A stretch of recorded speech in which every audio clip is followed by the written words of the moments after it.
Seems to fit you perfectly. Thank you, Teb. I've never had anything like this before. Well, it's yours. I think you'll find it affords more protection than what you were wearing. Every outfit offers some advantage. It's always a trade-off. Anyway, I shouldn't keep you any longer. Head for the Matriarch's Lodge if you want to find Tirsa. You'll know it when you see it. A large wooden building with an angry mob waiting outside. Tirsa said something about envoys from another tribe? Yes, that's what the mob's angry about. Karja visiting our sacred land for the first time in years. I'd expect to see some tomatoes fly, maybe rocks. Hopefully not spears. In any case, be ready to duck. I mean, I like him. But do I like him? You know?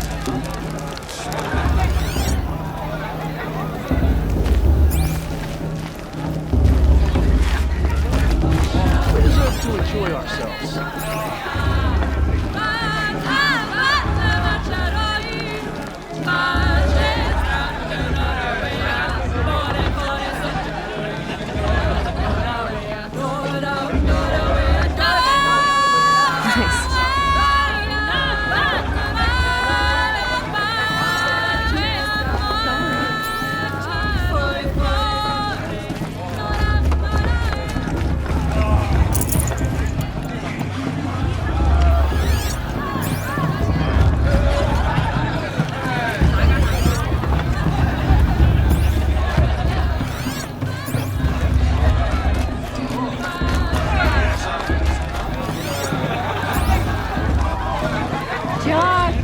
Get down from there!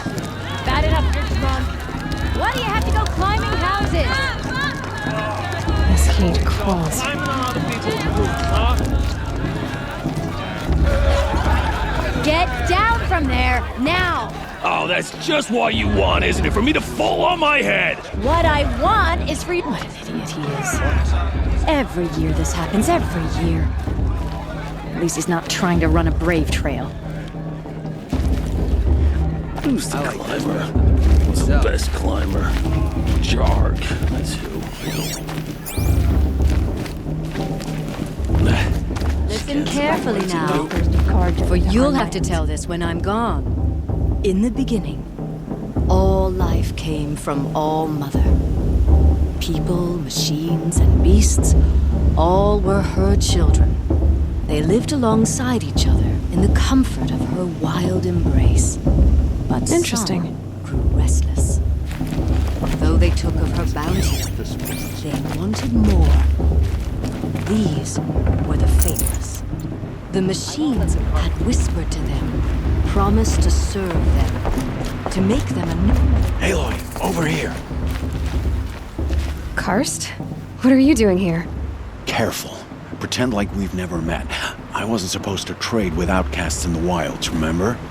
How could I forget? And how generous of you to talk to me now. Don't be like that.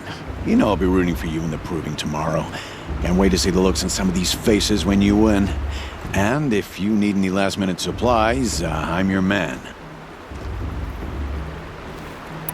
So, Mother's Heart.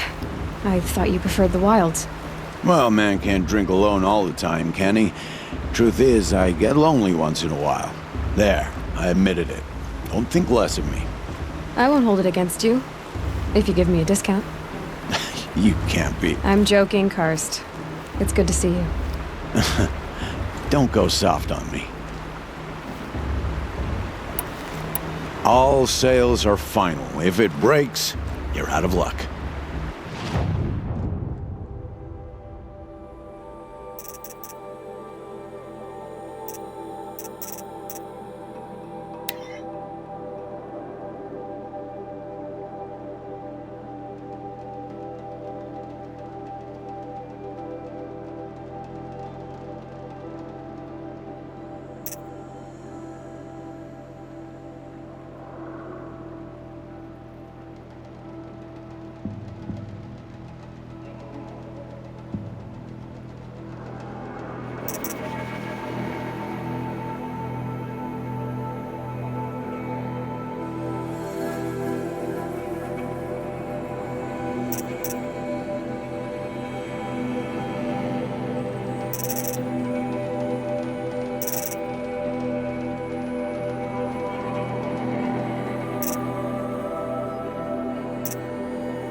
All right then, time to go.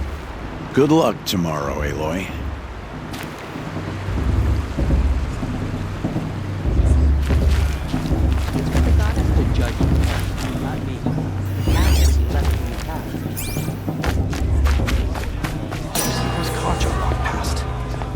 In a moment, we shall bless the proving. But first, we have guests to welcome. For 2 years, we have been at peace with the Karja.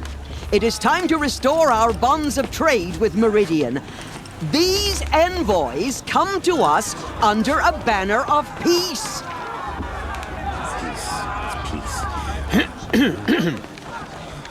An enunciation of gratitude written by the hand of Sun King of Killers and slavers! Hey, hold your fruit. Nora Faithful, hold your fruit. Now, I'm Azaram, not Karja, so I'll put it to you straight. The 13th Sun King was a murderous bum. He was. He was a tyrant and a monster. He raided my tribe for a blood sacrifice, just like yours. My own sister was taken. I hated the Karja. But the 13th king is dead. 2 years now. Who killed him? The 14th. Yeah. Not because he lusted for power, but because someone had to put an end to his father's atrocities. Yeah! The message that this poor priest means to read is an apology. Straight from the lips of the 14th king. So please, can't you lend him your ears? Thank you.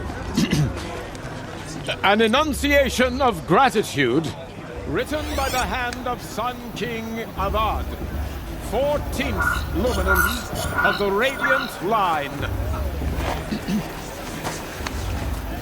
People of the Nora, on the eve of your proving, know the Karja stand with you as the sun's light frames the stoutest trees, as those He's you have wearing a nurtured focus, just like take their mine. places among your braves. We join your prayers. You're the only other person I've ever seen wearing a focus. Where did you get yours? What? A Nora? Wearing one of these? That's impossible. Your tribe fears the old places, forbids them. Who says I'm like other Nora? Why, I guess you're not. If you've gone delving in the ruins of the metal world. What's wrong? Apologies. A malfunction. Oh, Lynn, you making friends with locals, are we? I'll come back. Wait. No, we'll talk later. Have to go. Whoa. Well, I guess he's more hungover than I thought. Hey, you got the same trinket that Olin has on his head. Since when did those become fashionable? His name is Olin? Who is he? And where did he get one of these? He's just a scrounger with friends in high places. Now, he spends half his time digging for artifacts, the other half drinking or dicing. As for the trinket, well, I guess he dug it up somewhere. Just a weird old jewel he sticks on his face. I mean, no offense. It looks great on you.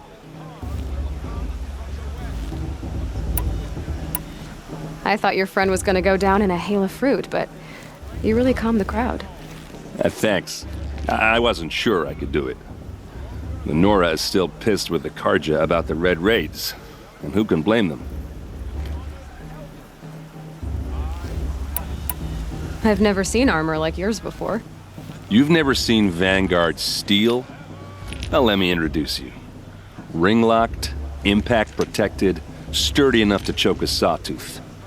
It has to be. The Vanguard of the Sun King's best. Life-takers and machine breakers to a one. You might even give a Nora warmaid like you more trouble than she can handle. With all that metal to slow you down? I doubt it. Yeah, hard to say. From where I'm standing, looks like a pretty even match.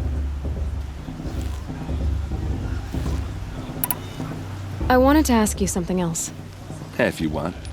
But I'll also be around after that blessing thing, if that'd be a better time to talk. I never heard anything about red raids growing up. What were those? Your tribe was at war and you didn't even know? Were you kept hidden away? Did you have overprotective parents or something? I grew up as an outcast, shunned by the tribe.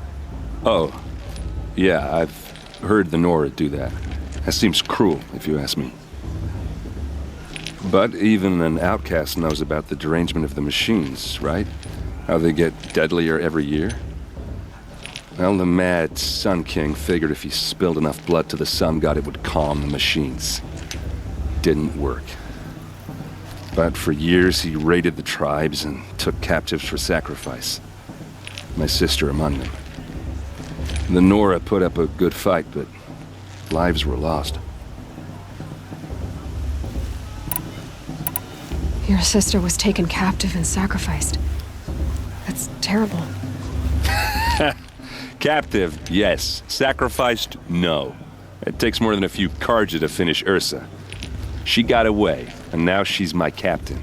Captain of the entire Vanguard. Favored by the Sun King himself. How did she survive? Well, that's a story, all right, but it takes a while to tell. Maybe another time over a drink or three? Or just come to Meridian and meet her yourself. I think you'd like each other. You're both rather, direct. So, what happened? How did it all end?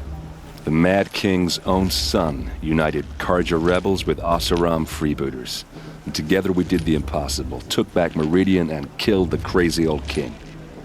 So now the son sits on the throne and it's a big improvement. Under Avad, there's no more sacrifices, no more slavery. People from all tribes are welcome in Meridian now, even Nora exiles. You really should come visit.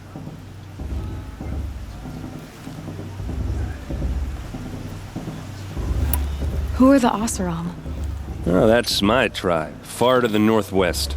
We're good at three things: arguing, working steel, and brewing. And freebooters. What are those? I guess you could say we were mercenaries, warriors for pay. Except a lot more loyal than that makes us sound.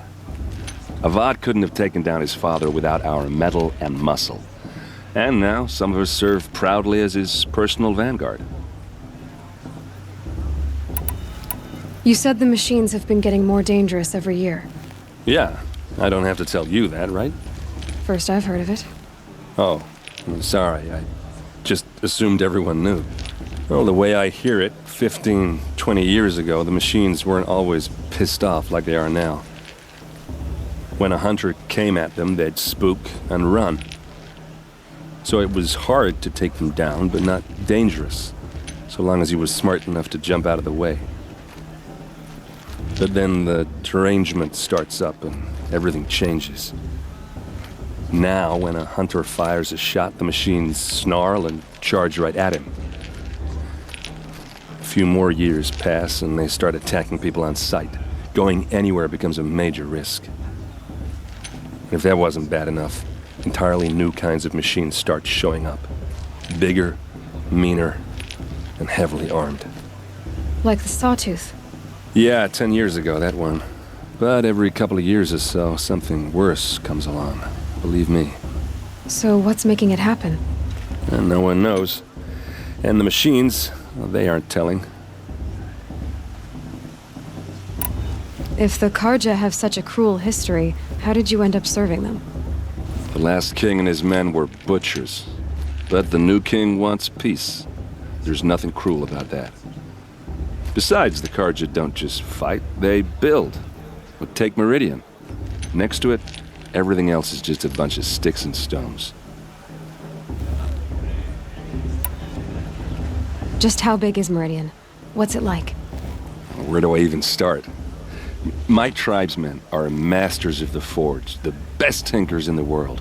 But when it comes to building, the Carja have us beat. The city soars over a canyon with more bridges than the Nora have roads and buildings tall as mountains. And across the valley stands the spire, like a blade thrust into the sky reflecting the sun. You really owe it yourself to see it. So consider that a challenge. Or an invitation. Tell me about the derangement again. Well, the way I hear it, 15, 20 years ago, the machines weren't always pissed off like they are now. When a hunter came at them, so it was hard to take, but then now, when a few more years passed, if that wasn't bad enough. Like the sawtooth. Yeah, 10 years ago. So what's making it happen? And no one knows.